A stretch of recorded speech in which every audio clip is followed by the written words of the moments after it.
Doctor BR Ambedkar open యూనివర్సిటీలో ఎవరైతే first year first సెమిస్టర్కి సంబంధించిన హిందీ అనేది ఎవరైతే లాంగ్వేజ్గా తీసుకున్నారో ఈ వీడియోలో మీకు ఇంపార్టెంట్ క్వశ్చన్స్ ఈ వీడియోలో డిస్కస్ చేయడం జరుగుతుంది. సో మనకు టాప్ 10 కాదండి, ఓన్లీ 8 క్వశ్చన్స్ మాత్రమే మీరు చదువుకొని వెళ్తే మీరైతే పాస్ అయితే అవ్వడం జరుగుతుంది. సో నేను కొన్ని ఎక్స్ట్రా క్వశ్చన్స్ కూడా చెప్తా, సో దట్ ఎవరికైతే కొద్దిగా మంచి స్కోర్ తెచ్చుకోవాలనుకుంటున్నారో అవి కూడా మీరు చదివితే సరిపోతుంది. సో ఫస్ట్ ఈ ఇంపార్టెంట్ క్వశ్చన్స్ చెప్పబోయే ముందు మీకు ఎగ్జామ్ ప్యాటర్న్ కావచ్చు, టోటల్ ఎన్ని మార్క్స్ ఉంటాయి, సెక్షన్ ఏ బీసీ వాటి గురించి డీటెయిల్గా ఎక్స్ప్లెయిన్ చేస్తాను. అండ్ ఎవరికైతే తెలుగు రాదో, లైక్ కొంతమందికి హిందీ క్యాండిడేట్స్ ఉంటారు కాబట్టి తెలుగు అర్థం కాకపోతే I will be explaining in English also. So first మనకు total marks. So for this section total marks are 60 marks. So to pass you need to get 24 marks. So 60కి 24 వస్తే pass. So time 2 hours duration.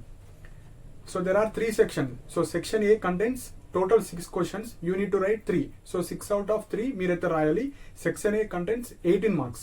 Next section B 3 out of 3. So they will be giving 3 questions. In each questions there will be 2 questions, out of which you need to write 1 question.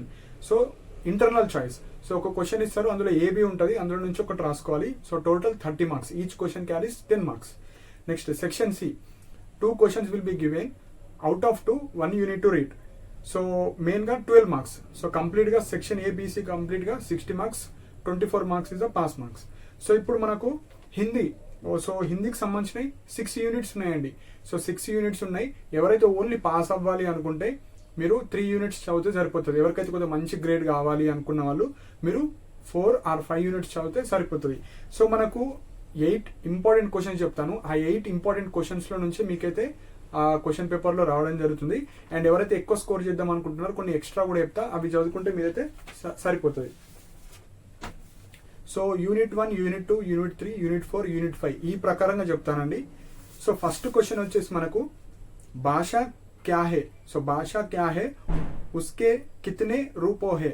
So ఇది important gun shot question ఇది. So భాషకే రూప్ క్యా హే ఇలా కూడా అడగచ్చు, లేకపోతే ఇదే విధంగా భాష క్యా హే ఉస్కే కితనే రూప్ హే. ఇది ఫస్ట్ క్వశ్చన్.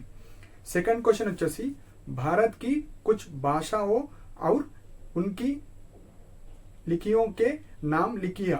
సో ఇక్కడ మెయిన్గా so my mother tongue is Telugu. So మెయిన్గా ఇక్కడ నేను డిస్ప్లే చేస్తాను, సో మీరు చూడండి. Or I will be sending this images in my Telegram channel, so you can join and take that pictures also. So ఇది second question.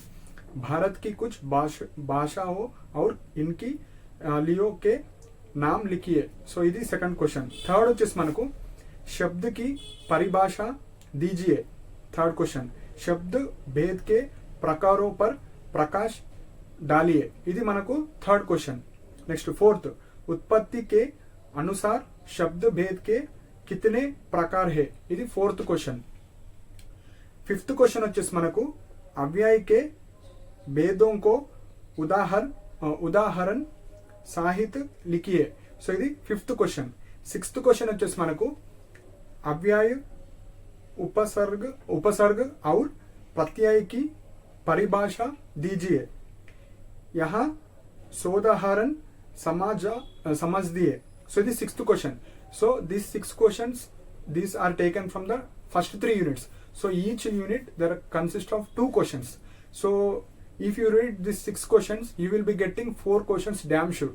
So you will be easily passing by rating these 4 questions. So first 3 units consist of 6 important questions. So next important questions I will be saying. So after reading these 6 important questions, 7th question is संज्ञा क्या है, संज्ञा की परिभाषा दीजिए. So this is the 7th question. 8th सर्वनाम क्या है, प्रयोग की दृष्टि से सर्वनाम के भेद बताइए. So 8th question. Next anyone interested to get more than 35 marks, you need to read these 8 questions are more than enough. So you will be getting good marks. To get 9 or 10 grade you need to read some 2 or 3 questions. So from the 4th, 5th, 6th unit I given only 4 questions. So out of that 4 questions you will be getting minimum 2 questions.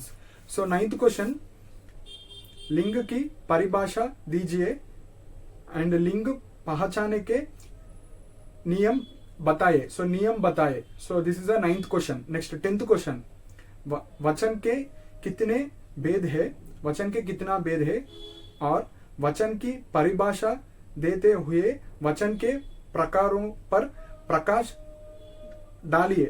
So this is the 10th question. So next 11th question. कारक किससे कहते हैं, उसके कितने प्रकार है. So this is the 11th question. 12th, कारक के भेद सोदाहरण समझ दिए. So this is the 12th question. So there are 12 questions. So no need to read these 12 questions. If you read first to 8 questions are more than enough to get good score. So out of 60 you will be getting 40 plus marks from these 8 questions only. So those who want to pass, if you read first 6 questions it's more than enough, but don't depend on these first 6 questions. Read extra 2 questions also. 1 to 8 questions are more than enough to get 35 plus score. So these are the important questions. So ఇవి important questions అండి. So హిందీలో నాకు అంత పర్ఫెక్ట్గా రాదు, so adjust అవ్వండి. మన Telegram ఛానల్లో ఇవి పోస్ట్ చేస్తా. సో ఏవైతే ఈ క్వశ్చన్స్ ఉన్నాయో కింద డిస్క్రిప్షన్లో లింక్స్ ఉంటాయి. ఆ లింక్స్ ద్వారా మీరైతే ఆ ఇమేజెస్ డౌన్లోడ్ చేసుకోవచ్చు. డౌన్లోడ్ చేసుకొని ఇవి మాత్రమే చదువుకొని వెళ్ళండి. ఇవి అయిన తర్వాత మీకు టైం ఉంటే మీరు వేరే చదువుకోవచ్చు. కాకపోతే మోస్ట్లీ 80% ఆఫ్ క్వశ్చన్స్ ఇందులో నుంచి వస్తాయి. సో ఇవి ఇంపార్టెంట్ పాయింట్స్. సో మీకు ఏమైనా డౌట్స్ ఉంటే మీరు కింద కామెంట్ సెక్షన్లో మెన్షన్ చేయండి. అండ్ కింద డిస్క్రిప్షన్లో వేరే సబ్జెక్ట్స్కి సంబంధించినవి కూడా ఉంటాయి. లైక్ జనరల్ సైన్స్ కావచ్చు, science and technology, BA BCom బీఎస్సీకి సంబంధించిన ఇంగ్లీష్ మీడియం కావచ్చు, కింద అన్ని లింక్స్ ఉంటాయి. సో ఇంట్రెస్ట్ ఉన్న వాళ్ళు ఇంగ్లీష్ మీడియంలో ఎవరైతే చేస్తున్నారో మీరు పర్చేజ్ చేసుకోవచ్చు. ఆర్ ఇంపార్టెంట్ క్వశ్చన్స్ కావచ్చు అన్ని మన వెబ్సైట్లో ఉంటాయి. సో ఇంట్రెస్ట్ ఉన్న వాళ్ళు మాత్రం మీరైతే తీసుకోవచ్చు. సో ఇవి మనకు హిందీకి సంబంధించిన 8 ఇంపార్టెంట్ క్వశ్చన్స్. ఆ 8 ఇంపార్టెంట్ క్వశ్చన్ చదువుకొని వెళ్తే సరిపోతుంది. సో మీకు ఏమైనా డౌట్స్ ఉంటే మీరు కింద కామెంట్ సెక్షన్లో మెన్షన్ చేయండి. అండ్ ఇలాంటి అప్డేట్స్ కోసం మన ఛానల్ సబ్స్క్రైబ్ చేసుకోండి. And thank you for watching my video.